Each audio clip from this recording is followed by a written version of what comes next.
3월 첫째 주 주일입니다.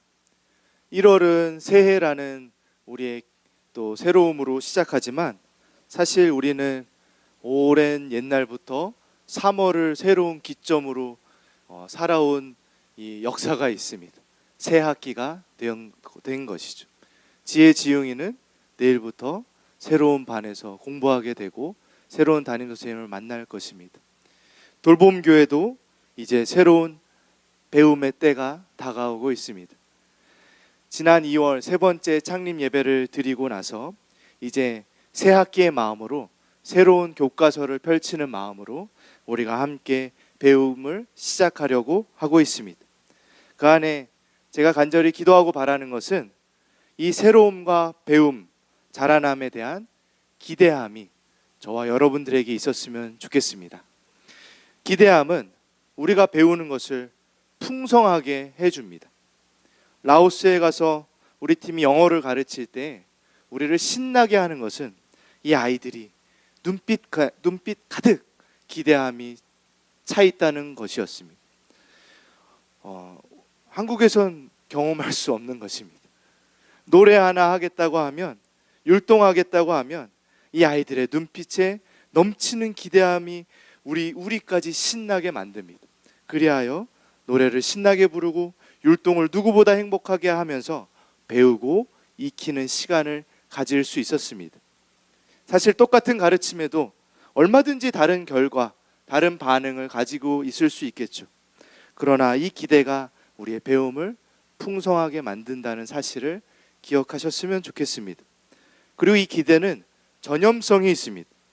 줄 서 있는 맛집에 사람들이 따라서 줄을 서게 되고 맨 앞자리를 차지하려는 대학교 인기 강의는 더 많은 학생들이 몰려오게 되어 있습니다. 돌봄 성도님들의 가지고 있는 기대하는 마음이 또 다른 돌봄 가족들에게 전염되는 복된 3월, 푸릇푸릇 봄의 생명력이 피어나는 싱그러움으로 피어나길 축복드립니다. 우리는 이 새 학기에 마태복음을 읽고 묵상할 것입니다. 즉 마태복음에서 우리가 배울 배움의 내용, 우리의 교과서의 주인공은 예수 그리스도이십니다. 예수님을 만나고 배우는 기대함으로 채워지는 시간이 되어야겠죠. 우리가 마태복음을 통해 예수님이 이 땅에 오신 것, 그리고 살아가신 것, 가르치신 것, 죽으시고 부활하신 것들을 묵상해 가는 의미가 이 시대 속에 점점 절박해져 가는 내용이라는 생각이 듭니다. 예수님을 믿지 않는 세상이 예수님을 생각하지 않는 건 두 번째 문제로 차치해 놓고라도 오늘은 그리스도인들, 즉 우리에 관해서만 생각해봐도 그렇다는 것입니다. 예수님이 점차 우리의 관심에서 멀어지고 있습니다. 우리는 점차 예수님에 대해 덜 생각하고 덜 이야기하고 덜 예배하며 덜 묵상하고 덜 닮아갑니다. 말 그대로 덜덜덜입니다. 우리는 스마트폰 하나로 온 세상의 이야기를 들으며 바삐 이리저리 다니고 세상의 화려한 것들로 내 삶을 채워가고 온갖 것들에 대해서는 점점 관심을 가지고 있지만 정보의 바닷속에서 예수님에 대한 지식은 마치 고루하고 익숙하다라고 착각하고 있는 여러 가지 내용 중에 하나처럼 우리의 관심에서 멀어져 가고 있습니다. 여러분은 어떠십니까? 저는 심지어 그리스도인의 만남과 교제 속에서도 예수님이 언급조차 되지 않는 허다한 경우들을 되돌아보면 많이 기억이 납니다. 아주 제한된 이런 의도된 예배와 성경 공부 시간을 제외하고는 예수님에 관한 어떤 것도 우리의 대화에 초대되지 못합니다. 예수님은 언제나 부동산과 재테크에 밀리게 되어 있고 연예인의 소식과 드라마의 스토리에 밀리게 되어 있고 내 건강과 기분에 밀리고 온갖 내 오지랖과 신명나는 남 이야기에 예수님의 이야기는 이 땅에 소외받은 자처럼, 아니 나에게 외면받는 이름이 되어가고 있습니다. 그럼에도 예수님은 다시 우리를 찾아오십니다. 우리가 앞으로 한동안 꽤 오랜 시간 동안 이 주일의 시간에 나누게 될 마태복음 말씀을 주일마다 기대하는 마음으로 나를 찾아오시는 예수님을 만나는 마음으로 나와서 그분 안으로, 그분께 체험받는 저와 여러분들이 되었으면 좋겠습니다. 여러분, 복음서가 총 몇 개 있습니까? 네, 4개 있죠. 네, 그 정도는 아시리라 믿습니다. 단지 좀 부끄러우셔서 크게 말씀 안 하신 걸로 믿겠습니다. 4개의 복음서, 마태, 마가, 누가, 요한 복음이 있습니다. 우리에게 이렇게 4개의 복음서가 있는 이유는 각각의 내용들이 예수님에 대해 설명해주고 예수님이 어떻게 사셨고 무엇을 가르치셨고 비슷한 내용들이 담겨 있지만 각각의 복음서가 가지고 있는 고유한 특색들이 있기 때문입니다. 이런 각각의 복음서가 우리가 만나는 예수님을 훨씬 더 입체적으로 만들어줍니다. 훨씬 더 실제적이고 우리에게 찾아오신 예수님을 우리에게 전해주고 있습니다. 마태복음은 어떤 특징이 있을까요? 마태복음은 복음서 중에 가장 유대적 성격을 띠고 있습니다. 즉 유대인들의 문화, 유대인들의 그 역사 속에서 오신 예수님이 소개되고 있습니다. 그래서 그 어떤 복음서 중에서도 구약 성경을 잘 인용하고 있습니다. 구약에서부터 약속된 메시아, 유대인의 왕으로 오신 예수님을 나타내고 있는 것입니다. 우리가 유대인들의 이 당시 상황을 생각해 봅시다. 나라를 빼앗겼고 로마의 통치 아래에 있었던 그 서러운 시간이 오래되었습니다. 하나님의 메시지를 전하는 선지자의 음성들은 점차 들리지 않았고 하나님이 우리를 향해 행하시는 놀라운 기적의 이야기도 점차 들리지 않습니다.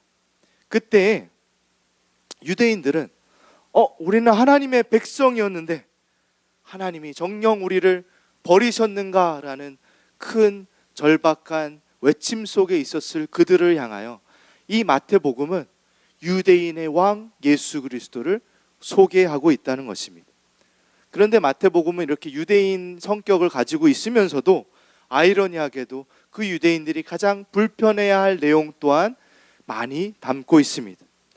이제 너희 민족과 혈통이 아닌 예수 그리스도를 믿는 사람들, 그 믿음 안에서 새로운 하나님의 나라가 세워지고 있어를 소개하고 있기 때문입니다. 마태복음이 이토록 유대인들의 그 똘똘 뭉쳤던 자신들의 정체성, 그러나 상처받은 그 민족을 향하는 그 복음서로서, 그러나 이젠 너희가 생각해왔던 그 유대인 공동체가 아닌 유대인의 그 혈통을 넘어서는 새로운 믿음의 공동체를 소개할 때 우리에게 시사하는 바가 많습니다. 자신의 공동체를 사랑하고 그것을 위해 안타까워하는 마음이 우리 안에 있어야 합니다. 우리가 왜 이렇게 되었을까? 아파하는 자들을 향하여 우리가 더 이 교회를 생각하는 마음이 되어야 합니다. 친 돌봄 교회적 우리 마음이 필요하다는 것입니다. 교회 공동체를 더 많이 생각하는 저와 여러분들 되시기를 간절히 바랍니다.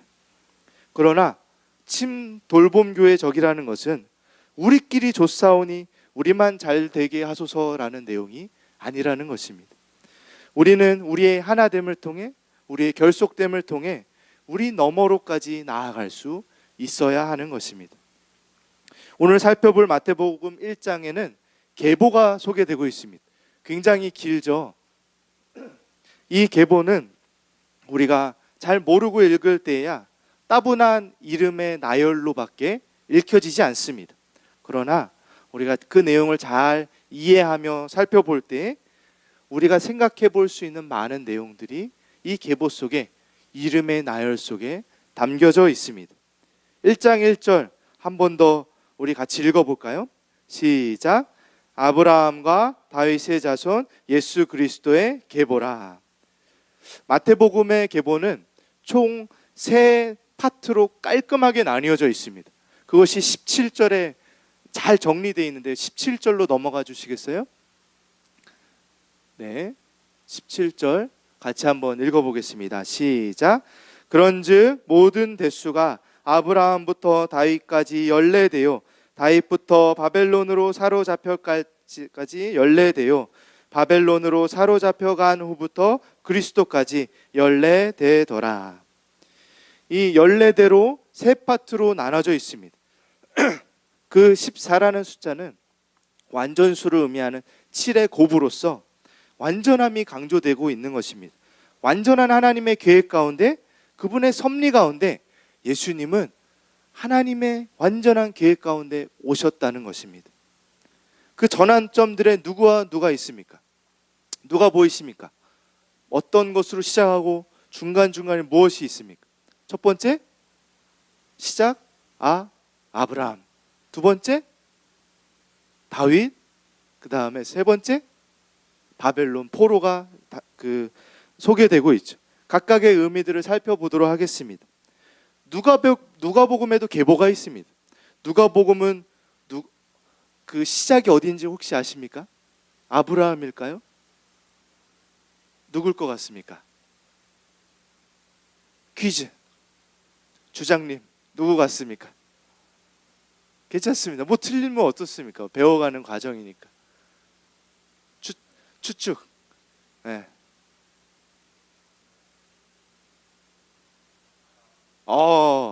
거의 근접했습니다.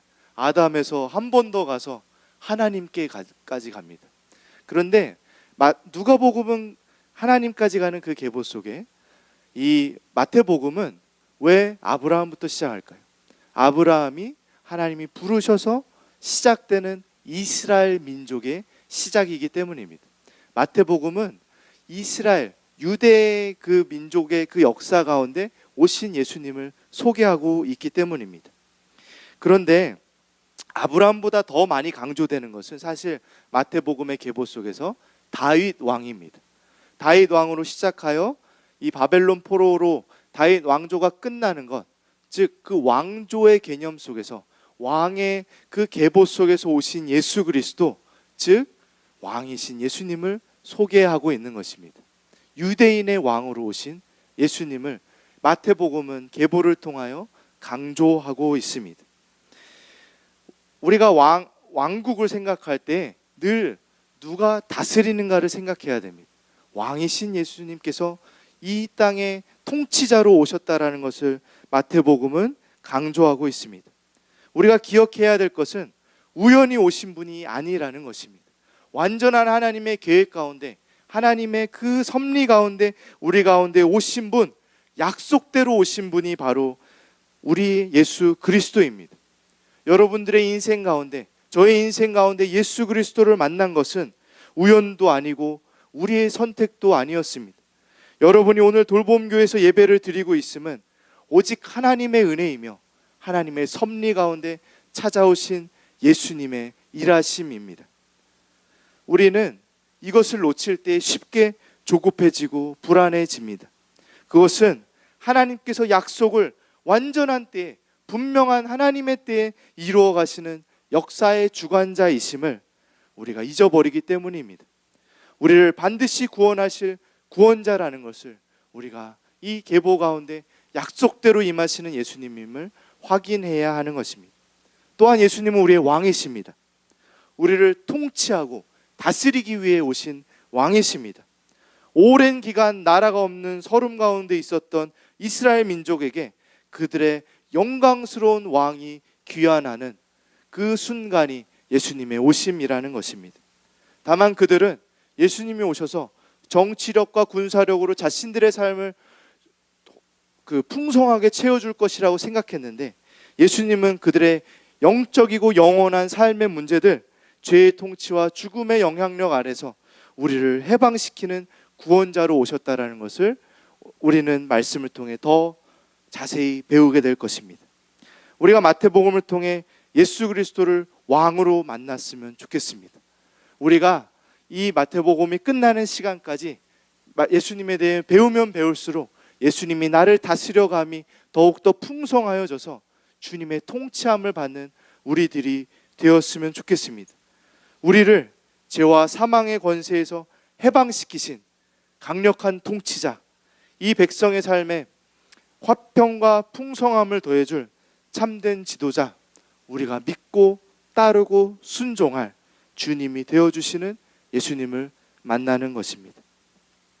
우리는 모두 예수님의 통치를 받지 않으면 그 외에 다른 것들의 다스림을 받고 살아갑니다. 돈의 지배에 우리가 살아간다던가 환경에 의해 지배받고 살아간다던가 요새 세상에 가장 강력한 잘못된 다스림은 내가 내 삶을 스스로 다스린다라는 엄청난 착각 속에 살아간다는 것입니다. 그러나 주님이 우리의 해방자가 되셔서 그 모든 착각과 잘못된 다스림의 압제 속에서 우리의 유일한 왕으로 우리를 찾아오고 계신 것입니다. 그것이 우리의 위로와 힘이 되는 복된 주일, 우리의 성도의 인생이 되었으면 좋겠습니다. 주님은 언제나 가장 적절한 때에 우리의 통치자로 임해 오실 것입니다. 이렇게 친유대적 약속된 유대인의 왕으로 오신 이 계보 속에 이질적인 사람들이 등장합니다. 4명의 여인들이 등장합니다. 3절에 보면 다말이 등장합니다. 5절에 보면 라합이 있고 룻이 있습니다. 6절에는 우리아의 아내 밧세바가 있습니다. 이들은 여성들이었습니다. 계보에 여성이 있다는 것도 낯선 일이었지만 이토록 자신의 유대적 혈통을 강조하였던 이들에게 더 놀라웠던 것은 이들이 이방인이었다는 것입니다. 혈통 중심의 민족성을 자부하던 이 아브라함의 자손들에게 사실은 초창기부터 이토록 많은 이방인의 피가 섞여져 내려오고 있다는 것은 참으로 놀라운 일입니다. 그리고 그것을 숨기고 가리기보다 오히려 굳이 계보에 넣지 않아도 될 그 이방 여인들의 이름까지 기록하며 전해주고 있는 것입니다. 하나님 아브라함을 부르실 때 열방의 복이 되게 하신다고 하셨습니다.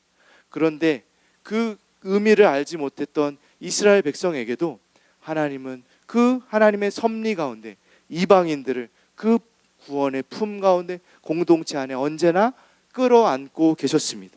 그리고 예수님은 단순히 유대인의 왕으로서가 아니라 열방의 왕으로서 모든 이들의 왕으로서 임하고 계시다는 것을 확인할 수 있습니다. 이방인인 우리들까지 포함하는 새로운 구원의 공동체가 예수 그리스도로 말미암아 이루어져 가고 있습니다. 이 자리에 오신 성도님들 중에 혹시 아직까지도 돌봄 공동체의 손님으로 느껴지는 분이 있을지 모르겠습니다. 나는 이곳의 가족은 아닌 것 같아, 손님인 것 같아 라는 마음이 들 수 있습니다.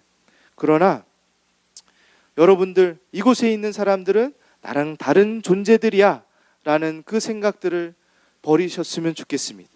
이곳은 오직 예수 그리스도라는 유일한 공통점을 가지고 모인 하나님의 새로운 가족 공동체이기 때문입니다.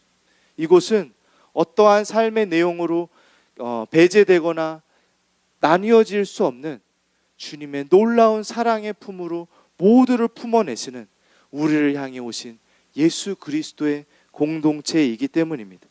주님이 마음 주시는 때 더 마음을 열고 이 믿음의 공동체, 예수 그리스도의 가족 공동체 안에 우리 모두가 들어오게 되는, 이제 이방인이 아닌 우리의 가족이 되는 놀라움을 경험하는 우리 모든 돌봄 교회가 되었으면 좋겠습니다.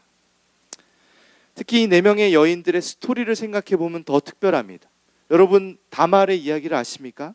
시아버지 유다를 속이고 시아버지 유다와의 관계를 통해 자녀를 낳은 며느리였습니다. 라합은 여리고성의 창기였습니다. 그런데 그 이방인 창기가 이 계보 속에 들어오게 되었습니다.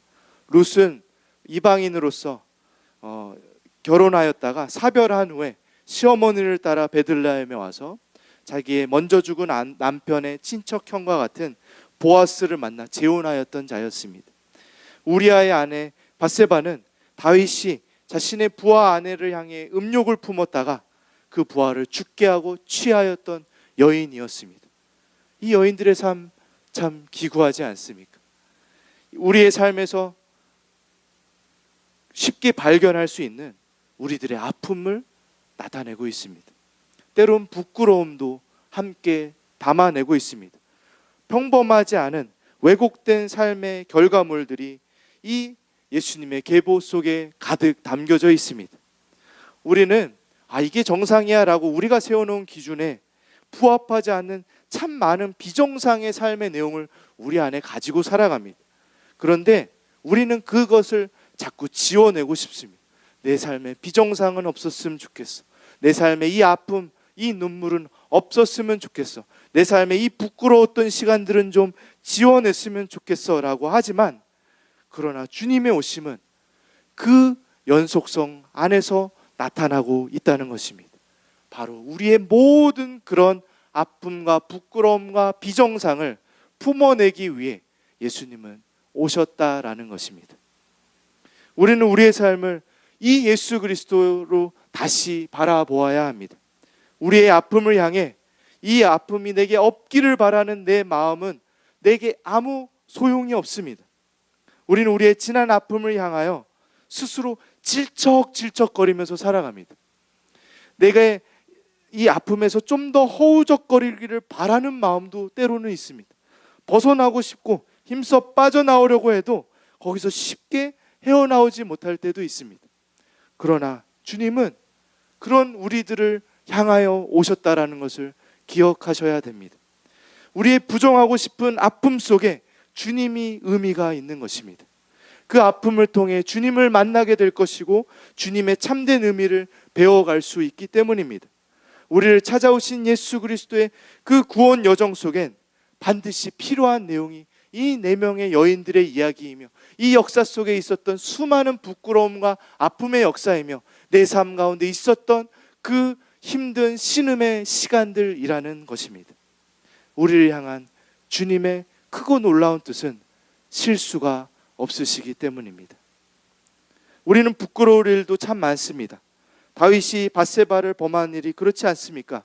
부하를 전장에 보내 죽게 하고 충신의 아내를 취하는 이 다윗은 자신의 부끄러움이 들통날까 두려워 살아갔던 죄인이었습니다. 자기의 실수를 덮기 위해 또 다른 실수를 하는 참 못난 인생이었습니다. 우리의 부끄러움, 우리의 죄악, 우리의 연약함도 주님을 만나는 우리의 여정 속에 부정할 수 없는 나의 삶의 내용이라는 것입니다. 그런 삶 가운데 주님이 찾아오시는 것입니다. 무음한 인생에 주님이 찾아온다고요? 절대 그렇지 않습니다. 흠 많고 부끄럽고 아픔 많은 우리들을 향해 주님 찾아오고 계십니다. 저희 울타리원 중에 한 명이 자기는 전도하는 게 전혀 거리낌이 없다고 합니다. 막 만나서 뭐 술 때문에 뭐 때문에 나는 교회 갈 자격이 없어 그러면 그 친구가 뭐가 문제야? 나 같은 사람도 가는데 라고 굉장히 당당하게 말하는 우리 울타리원이 하나 있습니다. 나도 교회 다녀 라는 그 이야기, 그것을 들으며 우리 울타리에서 그 친구를 향하여 이 영어학원의 이름을 따 야나두 전도법을 강의해달라고 한번 부탁할까 생각 중에 있습니다. 우리는 모두 부끄러운 인생 가운데 찾아오신 예수님의 은혜로 모여있는 인생들입니다. 그래서 우린 그런 찬양을 부르죠. 있는 모습 그대로 주님께 오세요. 꾸미고 화장할 것 없이 주님 앞에 솔직한 나의 모습을 가지고 나아올 수 있다는 것입니다. 아무 문제 없는 척 나아오지 마십시오. 하나님을 향해 솔직하지 못한 마음으로 나와 나 좀 잘 좀 봐주십시오 라는 마음으로 나오지 않으셔도 됩니다. 이런 나는 만나주시지 않을 거야 라는 두려움 가운데 계시지 않아도 됩니다. 우리의 부끄러움, 우리의 아픔의 연속성 안에서 주님은 찾아오십니다. 다말의 기막힌 그 상황 가운데, 라합의 그 절박한 위기 가운데, 룻의 비참함 가운데, 밧세바의 부끄러움 가운데 주님의 역사가 이루어져 가고 있습니다. 이런 연속성 안에만 있다면 우리는 여전히 부끄럽고 아프고 소외된 인생으로 영원토록 살아가는 것이라고 생각되십니까? 그럴 수는 없습니다. 예수님의 오심은 연속성과 불연속성이 모두 나타나는 신비로움이기 때문입니다. 예수님은 우리의 모든 삶의 내용을 향하여 나타나셔서 약속된 통치자 왕으로 임하고 계신 것입니다. 주님 안에 우리의 아픔이 온전하여져 가는 것입니다. 주님의 다스림으로 우리가 자라나는 것입니다. 티모시 켈러 목사님이 이렇게 말한 글이 제게 이번 주에 눈에 띄었습니다. 주님은 우리에게 있는 모습 그대로 오라고 말씀하시지 있는 모습 그대로 머무십시오라고 말하지 않는다는 것입니다. 있는 모습 그대로 오세요지 있는 모습 그대로 좋사오니 그냥 난 나대로 살게요가 아니라는 말씀입니다. 이해가 되시나요? 우리를 편견 없이 우리의 모든 아픔을 안으시는 분이시지만 오직 주님 안에서 우리는 예수님으로 새로워져 갈 수 있는 존재가 되는 것입니다. 베드로를 생각해 보십시오. 베드로는 거친 뱃사람이었습니다. 뱃사람들이 얼마나 거친지 아십니까? 매일 파도와 죽음의 위협 앞에 거칠고 직선적인 성격들이 더 나타나게 됩니다.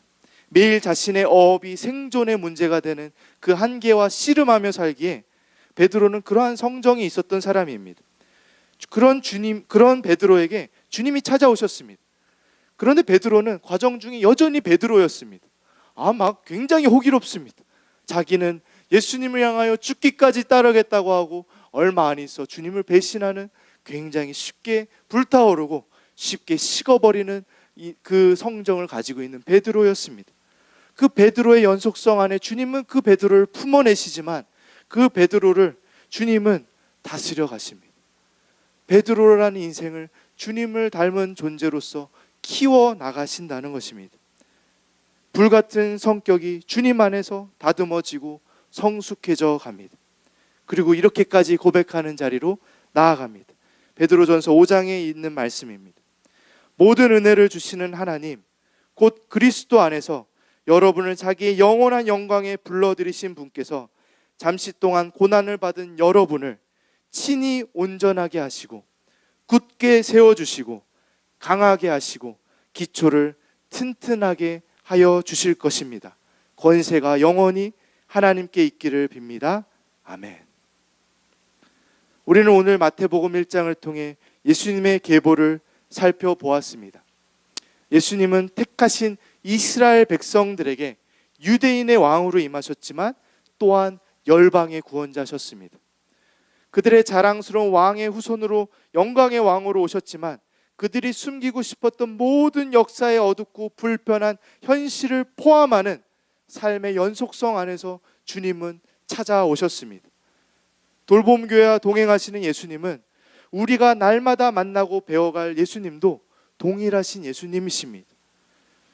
돌봄교회 지금 모여있는 가족들의 이 공동체의 머리가 되시는 분이시며 동시에 우리를 넘어 예수님의 넓은 품으로 더 많은 사람들을 품어내게 하실 예수님으로 오늘 우리를 찾아오고 계십니다. 또한 우리의 지난 3년 참으로 감사하고 자랑스럽고 기뻤던 수많은 내용과 더불어 우리가 부끄럽고 지워버리고 싶었던 돌봄 공동체가 가졌던 그 시간들 속에 언제나 되돌아보면 지지부진한 것 같고 왜 이 모양 이대로인가 늘 생각되는 나를 향하여 오늘도 찾아오셔서 나를 다스려 가시고 나를 향하여 왕이 되어 가시는 예수 그리스도로 오늘 우리를 찾아오고 계신 것입니다. 이 계보의 마지막에 예수 그리스도가 있다는 것을 기억하셨으면 좋겠습니다. 즉 예수라는 새로운 시대가 시작되는 것입니다. 새로운 시작으로 임하시는 예수님을 언제나 기대하십시오. 우리에게 찾아오시는 예수 그리스도, 그 새로운 시작을 기대하는 자가 그리스도인입니다. 돌봄 공동체가 예수 그리스도로 말미암아 날마다 새로워지는 것을 함께 경험하는 주님의 복된 공동체 되기를 주님의 이름으로 축복드립니다.